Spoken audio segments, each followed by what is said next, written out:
Bienvenidos a este episodio de Viruega Podcast, los saludo con mucho gusto. Pablo Viruega, hay que hablar de la agencia libre, de lo que se viene en la NFL. Ha habido varios movimientos, por supuesto, y también se empieza ya a acercar la fecha del draft. Y hablaremos, por supuesto, más adelante en los siguientes episodios de las posibilidades, de las necesidades, sobre todo de los equipos y de los mejores prospectos en el draft. Hablaremos también algo de NBA una vez que ya se acerca el final de la temporada regular y empiezan a conocerse algunos equipos que ya amarraron su pase a la postemporada en la NBA. Recuerden las vías de comunicación. En Twitter, Pablo Viruega. En Facebook, facebook.com/Pablo Viruega, es la página oficial. En el Instagram, Pablo Viruega. Y en el correo electrónico info@pabloviruega.com, la página de internet para todos ustedes, pabloviruega.com. Iniciamos Viruega Podcast.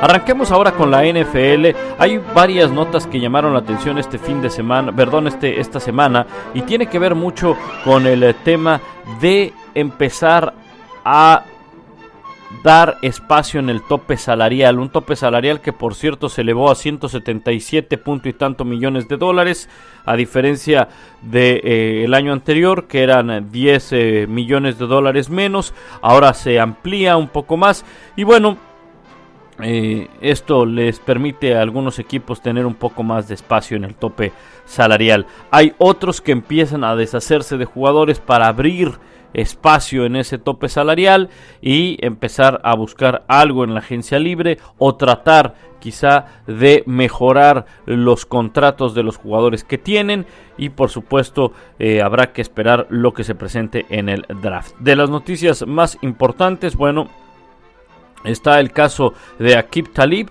que fue cambiado al equipo de los Rams, una quinta selección. Creo que habla de que Aqib Talib poco a poco empieza a descender en su calidad de juego, y por otro lado también pues libera el tope salarial en unos 10 millones de dólares aproximadamente, es lo que tendrá. 11 millones de dólares es lo que tendrá el equipo de los Broncos de Denver. Se va por una quinta ronda.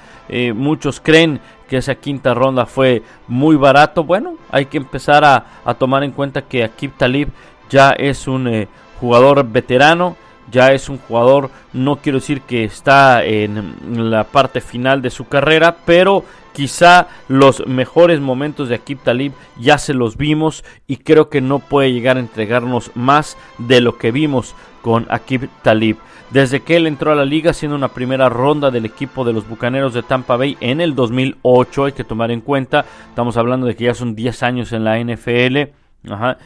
Aqib Talib es el que más intercepciones tiene como esquinero, como cornerback en la NFL, con 34, 10 intercepciones para touchdown, que es la cuarta mejor marca en este periodo.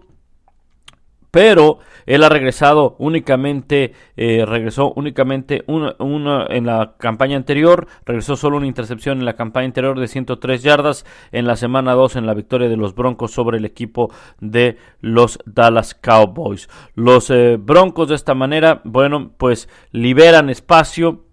Él tenía un contrato de 6 años y 57 millones de dólares, el cual se firmó en el 2014 y ha sido Pro Bowl en 4 temporadas. Tuvo 11 intercepciones en las últimas 4 campañas. Es decir, sí está en un gran nivel Aqib Talib, pero no deja de ser un jugador de 32 años de edad. No deja de ser un jugador que, insisto, ya le vimos el tope de su carrera, de su nivel. Puede ser que ese nivel lo pueda mantener un par de años más o una temporada más.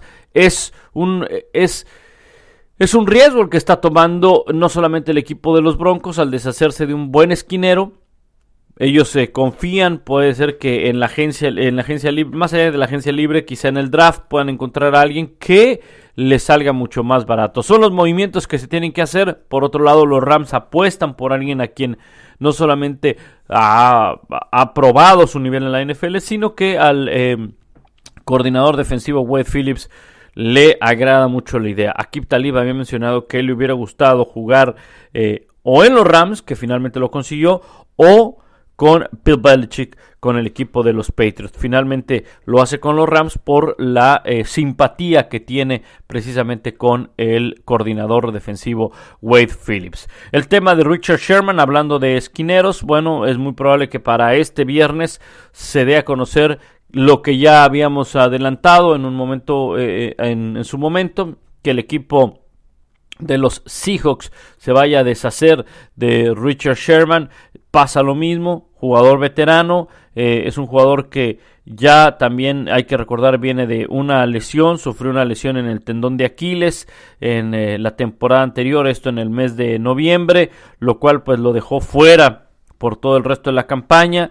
Richard Sherman llegará a tener 30 años de edad al final de este mes de marzo, estará entrando a su último año de contrato de 4 años y $56 millones, una extensión que firmó en el 2014 cuando ganaron el Super Bowl 48. Se esperaba que ganara unos $13.2 millones directamente relacionados al salary cap, al tope salarial. Por lo tanto, el equipo podrá ahorrarse unos $11 millones una vez que lo deje fuera. El caso de los Seahawks no solamente se detiene en Richard Sherman, que estaría jugando, por cierto, su 7ª temporada con el equipo de Seattle, y donde ha terminado con 32 intercepciones. No solamente es eso, sino que también los Seahawks llegaron a un cambio con el equipo de Filadelfia por el defensivo Michael Bennett y una 7ª ronda. Y también en cambio por una 5ª ronda y el receptor Marcus Johnson. Esto va a ser muy interesante porque por un lado a Filadelfia le da todavía mayor fuerza en la línea defensiva. Muchos creen que Michael Bennett ya no está a la altura de lo que fue en su momento con esta gran defensiva de Seattle. Definitivamente, probablemente ya no esté a ese mismo nivel, pero no deja de ser un hombre que puede entrar en una rotación de línea defensiva que por sí la tiene bastante fuerte el conjunto de Filadelfia y que va a fortalecer más al conjunto de Filadelfia. Hay que tomar en cuenta que para Filadelfia le viene una temporada donde van a ser unos distintos Cowboys por el hecho de que, sí que Elliott hasta ahora no ha cometido ningún otro error, no debe de ser suspendido, ya cumplió con su suspensión, así es que va a jugar temporada completa, va a venir motivado, va a ser un equipo de los Cowboys distinto al del año anterior, y hay que recordar lo que sucedió hace 2 temporadas con estos Cowboys, que tenían una ofensiva bastante sólida, corriendo el balón y lanzándolo. Entonces necesitan fuerza en la defensiva, en la línea defensiva, para frenar el juego terrestre o ponerle presión a Dak Prescott. No olvidar tampoco que está el tema de Eli Manning, que es un buen quarterback, que hay que ponerle presión. Entonces, y que va a estar seguramente de regreso Odell Beckham Jr., que se perdió gran parte de la temporada por lesión. Por supuesto, obviamente el tema de Washington y la contratación de Alex Smith. Entonces necesita el equipo de Filadelfia presionar al quarterback contrario. Por eso es que el cambio y la negociación con Michael Bennett. Por otro lado, en el caso de Seattle, siguiendo en este tema, se espera que el safety Earl Thomas regrese para la siguiente temporada. Él lo llegó a mencionar, ha estado en pláticas con el equipo de Seattle, así es que se espera que regrese. Uno de los temas que ha sido realmente gran atracción durante toda esta pretemporada que llevamos ha sido el futuro de Kirk Cousins. Una vez que el equipo de los Washington Redskins, firmó a Alex Smith, o vino con ese cambio con Alex Smith. Entonces el futuro de Kirk Cousins con Washington queda definido. Lo mencionó también el mismo equipo y algunos medios locales, que no lo iban a poner como jugador franquicia por 3er año. Ojo, lo podrían poner como jugador franquicia independientemente de que ya tienen a Alex Smith. Eso no es ningún impedimento. Y de ahí generar un cambio con algún equipo. El problema está que es más complicado ponerlo como jugador franquicia y buscar un equipo que quiera hacer un cambio para un quarterback, más allá de que si sea bueno o no sea bueno, esto, lo otro, que es una polémica que pues para los que consideran que no es un buen quarterback, difícilmente van a cambiar de opinión. Sí, sus números han sido buenos, regulares a buenos. No pensemos que Kirk Cousins va a ser un quarterback que pueda llevar una franquicia al Super Bowl. El quarterback necesita estar rodeado de buenos elementos para poder llegar a un Super Bowl. El quarterback que sea, e incluso para poderlo ganar. Entonces, volviendo al tema, creo que Kirk Cousins difícilmente iba a ser puesto como jugador franquicia, a pesar de que haya llegado Alex Smith, porque un cambio por esa cantidad de dinero es mucho, por un solo año, porque ese es al final la etiqueta de jugador franquicia. Entonces, lo que va a ocurrir es que va a ir a la agencia libre, y hay distintos escenarios para el propio Kirk Cousins. El más sonado y el que está prácticamente no arreglado, pero es el que suena mucho y el que muy probablemente pueda llegar a dar, es el de los Minnesota Vikings. Que Kirk Cousins acabe firmando con Minnesota, porque se han dado varias cosas. Primero, que en Minnesota no han puesto jugador franquicia, y ya lo dijeron que no lo van a poner a Case Keenum. No van a hacer nada tampoco con Teddy Bridgewater. Entonces, y bueno, con Sam Bradford también lo van a poner en la agencia libre. Estos tres quarterbacks van a experimentar la agencia libre. Por lo tanto, están dejando todo listo para que aparezca la firma con Kirk Cousins, y creo que eso es lo que puede llegar a suceder. Incluso si ustedes revisan mi timeline, tendrán que irse varios días atrás, pero ahí publiqué, ahora que estamos entrando al March Madness del básquetbol colegial y que viene el Final Four y todo eso, hicieron una analogía con respecto al Final Four, los 4 equipos que podrían firmar a Kirk Cousins. Y bueno, obviamente uno de ellos considera que debe ser el equipo de Minnesota, otro los Broncos, Arizona y los Jets. Incluso hay un artículo al cual haré referencia en la página de ESPN, donde habla de los 2 equipos que mayormente necesitan firmar a Kirk Cousins, como que los 2 más urgidos o los 2 más necesitados, llamémosle de esa forma, y de ahí viene bajando quienes no lo necesitarían tanto. Los 2 que lo necesitan más, y creo que estoy de acuerdo en esto, no necesariamente quiere decir que Kirk Cousins se va a ir para allá, pero los 2 que lo podrían necesitar más, los Broncos de Denver, ya que queda claro que ni Trevor Siemian ni Paxton Lynch pueden llegar a ser los quarterbacks que pensó John Elway que podrían ser. Sobre todo el caso de Paxton Lynch, un hombre que pues en su momento tomó ahí repentinamente la titularidad, pero nunca pudo ser el titular que buscaba John Elway, y luego el año pasado estuvo lesionado. Tan es así que en su momento fue titular Brock Osweiler, aquel que mandaron a Houston. Entonces es un equipo que en realidad, si lo vemos, necesita un quarterback bueno para poder llevar este equipo a la postemporada y pelear algo más, porque la defensiva es muy buena, es una defensiva respetable, tienen juego terrestre, y entonces yo creo que eso le podría abrir la oportunidad a los Broncos de meterse a la postemporada. Un quarterback que sea bien cobijado por ese juego terrestre y por esa defensa, creo que le vendría muy bien al equipo de los Broncos de Denver. Ojo, eso no quiere decir que lo vayan a hacer los Broncos, ¿verdad? Tienen buena línea ofensiva, pero sí sería necesario un buen quarterback. Creo que Kirk Cousins cumple con los requerimientos para ser titular en varios equipos, y si lo pones en un equipo que tiene elementos que lo cobijen y armas suficientes para meterse a la postemporada, tampoco no estoy diciendo que vaya a ser un favorito al Super Bowl los Broncos de Denver con la llegada de Kirk Cousins, no, pero ya le pones un elemento para pensar en postemporada. Sin un quarterback, o al menos los que tiene en este momento el equipo de los Broncos, veo difícil que puedan llegar a los playoffs. Con Kirk Cousins tienen posibilidades, insisto, no de ganar un Super Bowl, pero al menos de estar en playoffs. Arizona es otro equipo que creo yo lo necesita también. Hay que tomar en cuenta que Arizona se retira, o se retiró ya Carson Palmer. No va a estar tampoco Bruce Arians como entrenador. Entonces es un hueco muy muy grande que hay que llenar ahí, sobre todo en esa posición, y necesitas un hombre experimentado, un hombre con experiencia. Kirk Cousins creo que puede ser alguien que lo pueda llegar a tomar.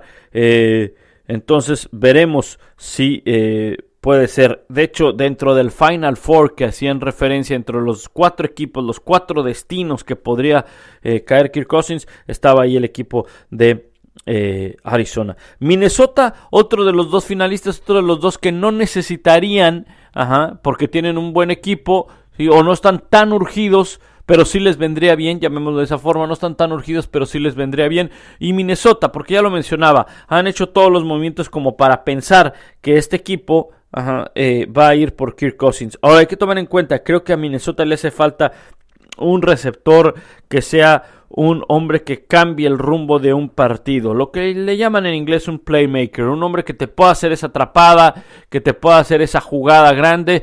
Tiene buenos receptores, tiene Kyle Rudolph, que es una magnífica ala cerrada, pero con una sola ala cerrada no puedes construir una temporada ganadora, ni mucho menos. Ni siquiera el mismo equipo de los Patriots con Rob Gronkowski, sino que necesita de otros elementos, necesita de otras armas. Mientras más armas tenga un quarterback, perdón por utilizar la palabra mariscal de campo, por un quarterback, mientras más armas tenga un quarterback, entonces va a ser mucho más peligroso, independientemente de que el quarterback sea élite, muy bueno o bueno. Necesitas tener armas, muchas, la mayor cantidad de armas disponibles para un quarterback. Y si estamos hablando de que es un quarterback, en este caso Kirk Cousins, que es bueno a secas, medio bueno, pero no está dentro de los 5 mejores de la NFL, entonces nútrelo, ponle la mayor cantidad de armas para que tenga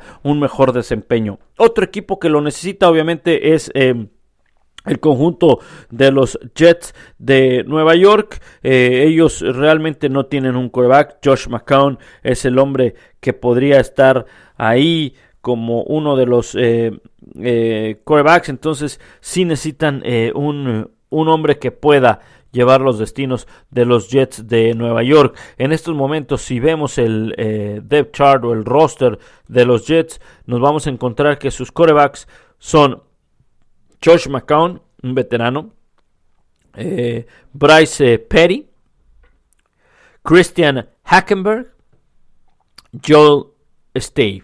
O sea, no tienen a nadie, entonces necesitan definitivamente un quarterback, el equipo de los Jets de Nueva York. Tengo la impresión de que Kirk Cousins acabará con el equipo de los Minnesota Vikings. Creo que esa va a ser la opción más viable para él, para el equipo, porque es un equipo que se quedó a un partido de poder llegar al Super Bowl. Muy bien, esto fue con el tema de Kirk Cousins, que es sin duda uno de los temas que ha llamado mucho la atención. Hay algunas notas que tengan que ver con la NFL. Hace unas semanas, cuando grababa el último episodio, mencionaba del tema de Le'Veon Bell. Bueno, Le'Veon Bell de nueva cuenta va a ser colocado como jugador franquicia, lo cual le va a significar ganar por un año $14.5 millones. Ha dicho Le'Veon Bell, en palabras textuales, honestamente no me voy a sentar, es decir, no me voy a quedar fuera de las prácticas, no voy a hacer lo que hice el año anterior, voy a estar en las instalaciones del equipo desde la semana número 1 y voy a regresar. Yo creo que Le'Veon Bell se dio cuenta que para su juego no es lo mejor, independientemente de su relación con el equipo. Hay que recordar que él, al ser jugador franquicia y el no haber firmado, ellos tienen una fecha para firmar con el equipo, una vez que los etiquetan jugador franquicia, y esta fecha es 16 de julio. Si para el 16 de julio ellos no han firmado con el equipo, entonces no tienen un contrato con el equipo, no tienen una relación laboral con el equipo. Por lo tanto, ellos están en todo su derecho de no presentarse a la pretemporada y a los campos de entrenamiento y a todo lo que tenga que ver, como sucedió el año pasado con Le'Veon Bell. Lo digo porque muchos criticaron, es que Le'Veon Bell no fue a entrenar con el equipo, no se ha presentado, es que no hay un contrato firmado, por lo tanto él está en todo su derecho de no presentarse. Ahí ya caemos a un segundo escenario. ¿Le hace bien esto o no? No, no le hace bien. No le hace bien. ¿Por qué? Porque lo vimos. Le'Veon Bell cuando regresó desde la semana 1, sí, bueno, no traía la pretemporada y entonces empezó a despuntar ya avanzada la temporada regular. Su pretemporada la tuvo que hacer en las primeras semanas de la temporada regular. Y no es que esto le haya afectado o no al equipo. El equipo, como quiera que sea, se metió a los playoffs y estuvo muy cerca de llegar a una final de la Conferencia Americana. Hubo más bien varios factores alrededor de los Steelers, muchas situaciones, muchos problemas fuera del terreno de juego. Una de ellas fue precisamente esta de Le'Veon Bell, que no pudo llegar a un acuerdo con el equipo. Creo que lo que mejor le conviene a un jugador es arreglarse. Obviamente yo entiendo, son profesionales, ellos tratan de sacar la mejor parte económicamente, no solamente en el aspecto económico, sino también en el aspecto laboral, pensando a futuro. Hay que tomar en cuenta que de esto viven y su carrera se termina muy, muy rápido. Entonces ellos tienen que sacar un buen contrato.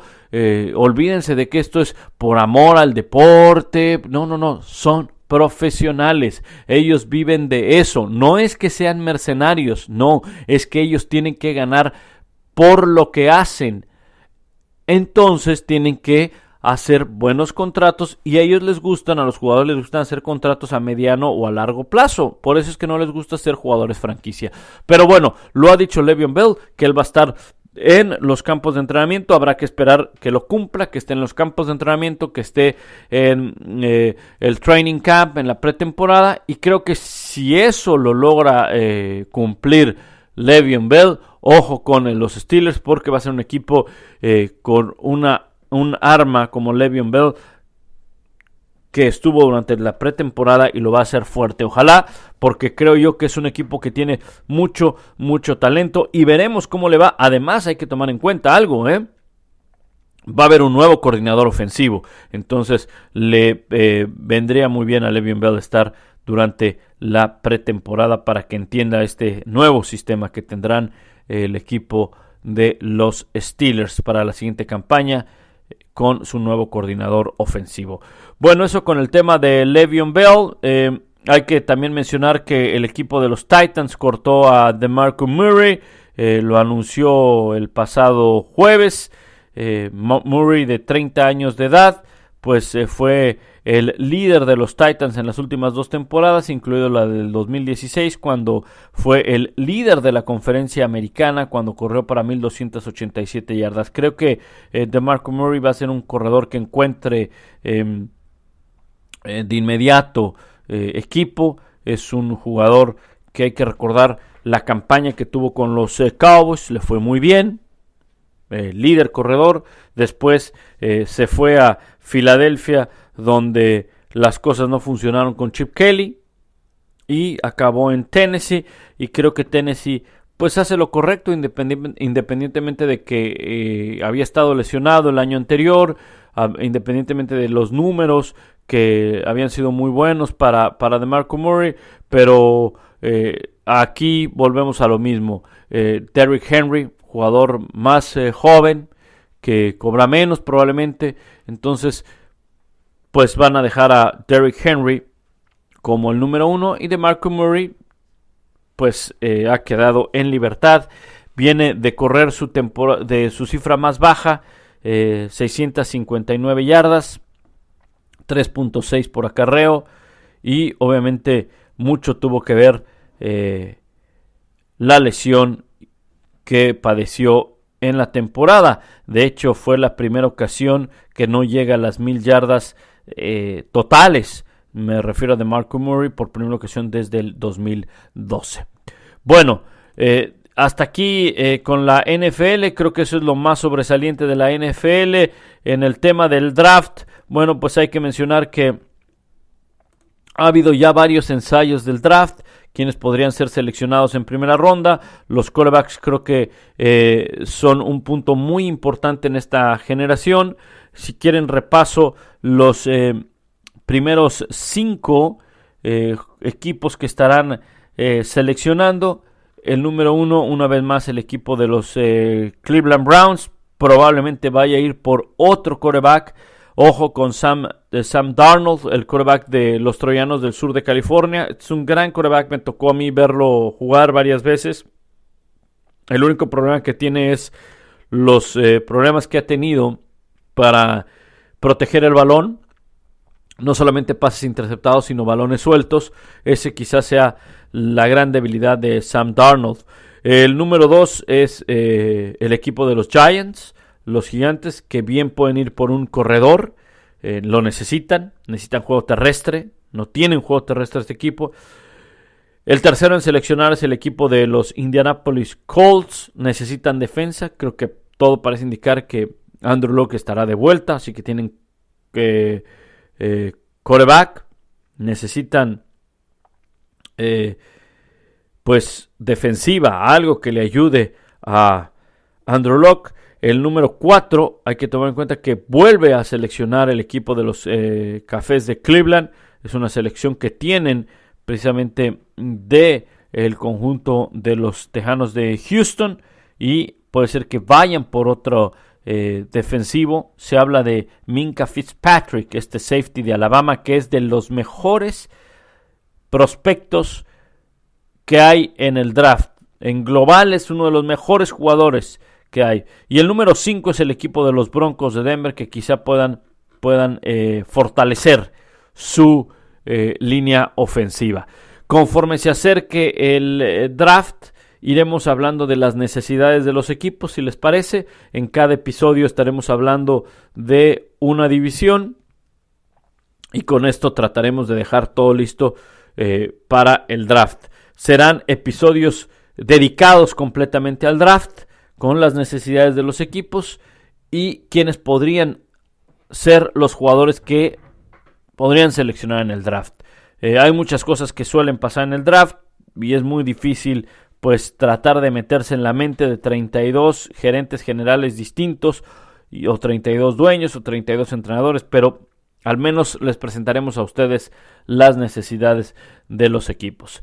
Hablemos de la NBA. En la NBA las cosas pues siguen en la conferencia del Este, con 2 equipos que ya se metieron a la postemporada, ya lograron su clasificación. El caso de los Toronto Raptors y de los Celtics de Boston, ellos ya amarraron postemporada, son los 2 primeros invitados. Y es que Toronto tiene en este momento el liderato de la conferencia del Este.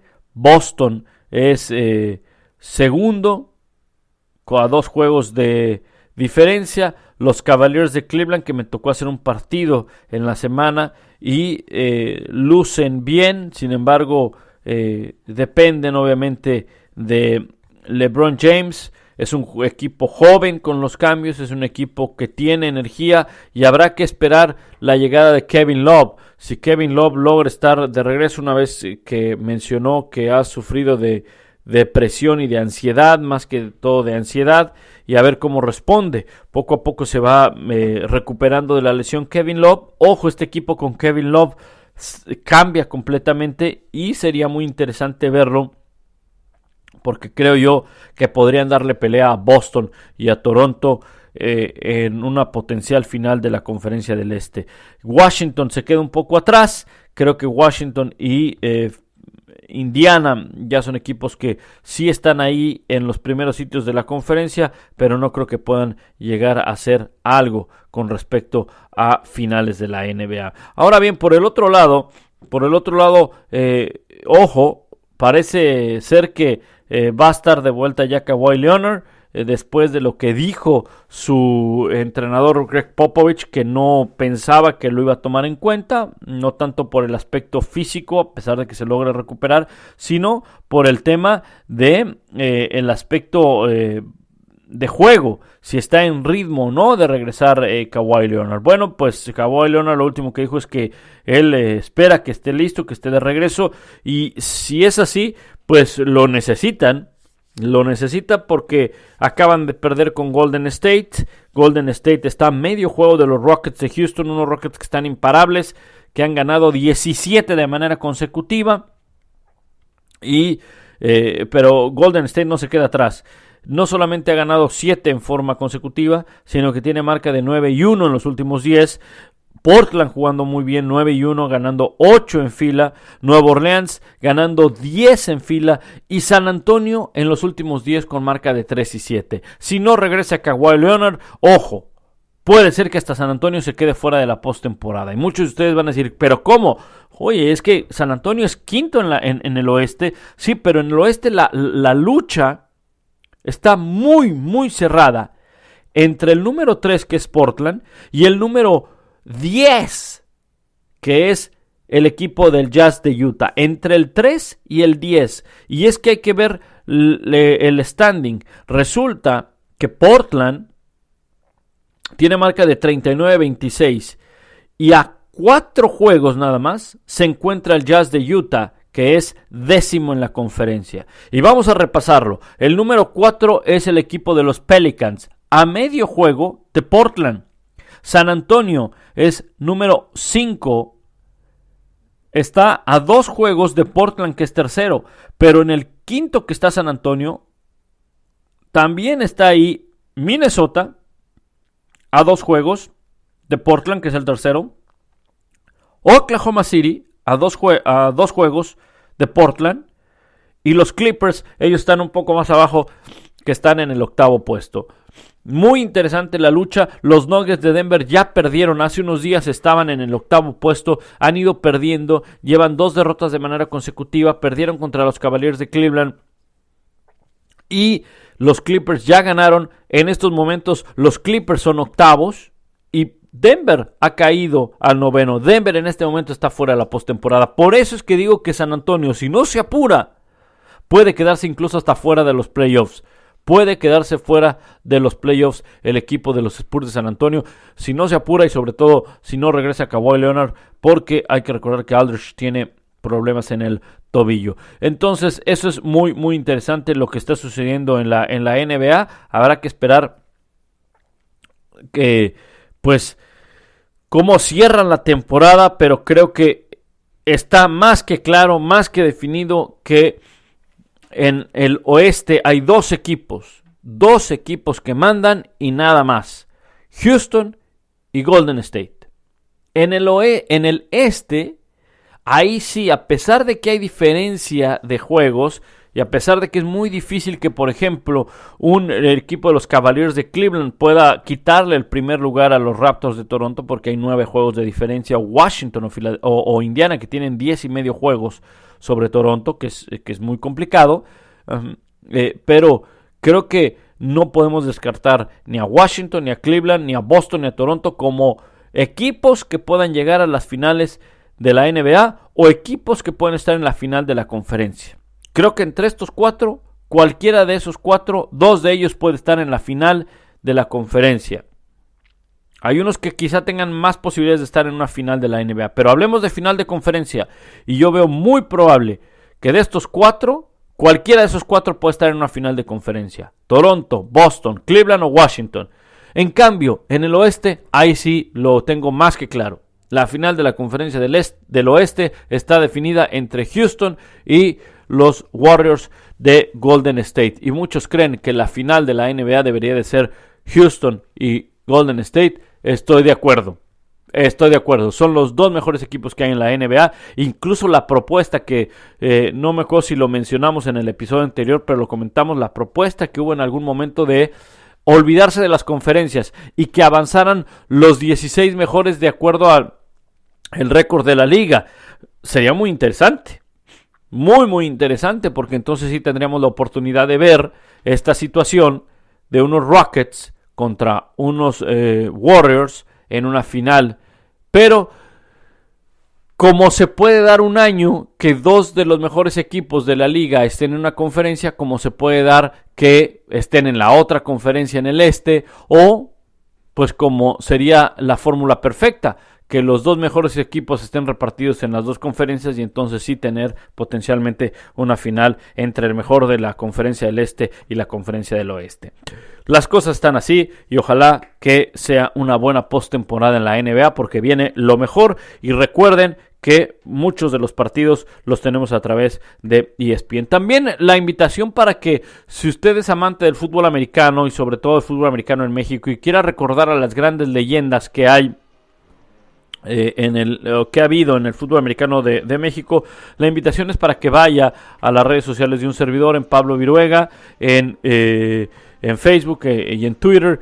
Cada jueves subo un video producido por Enrique Ballesteros, un buen amigo, un hermano, donde hace precisamente una recapitulación con testimoniales de estos grandes jugadores. Ya tuvo la oportunidad Antonio Saab, gran esquinero del Politécnico, el Canario Morales, Joaquín Castillo, y vienen muchos más que trataremos de recordar las glorias del fútbol americano en México. Grandes jugadores que han pasado por el fútbol americano en México. Si no, pueden ir directamente al canal de YouTube de Enrique Ballesteros y ahí cada jueves se publica una nueva historia de leyendas fútbol americano México. Bueno, hasta aquí llegamos con este episodio de Viruega Podcast. La invitación para que esté con nosotros cada semana. Trataremos de poner un nuevo episodio para hablar de lo más sobresaliente en la NFL, en la NBA, en el fútbol americano de México también, por supuesto. Y cuando vengan peleas de box también lo haremos con mucho gusto. Recuerda las vías de comunicación: en Twitter Pablo Viruega, en Instagram Pablo Viruega, en la página de internet www.pabloviruega.com, correo electrónico info@pabloviruega.com y también en la página de Facebook en Pablo Viruega, la página oficial. Gracias, esto fue Viruega Podcast.